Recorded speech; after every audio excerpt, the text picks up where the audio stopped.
Iron, calcium, phosphorus, మరి అట్లాగే manganese, zinc అన్ని పోషకాలు వెళ్ళాలి కదా! ఇవన్నీ ఇందులో బాగా వెళ్ళిపోతాయి. సోడియం, పొటాషియం, క్లోరైడ్స్ ఇవన్నీ ఆకుకూరలో బాగా ఉంటాయన్నమాట.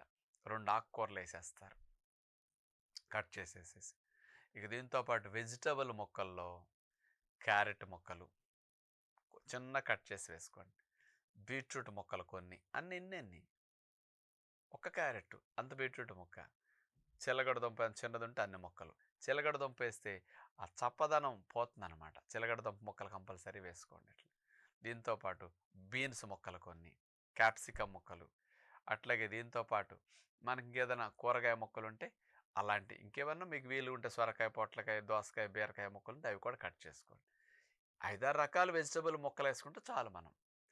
ఇట్లా వేసేసి వీటన్నిటిలో కాస్త 2, 3 పచ్చిమిరపకాయలు వేసేసుకోండి.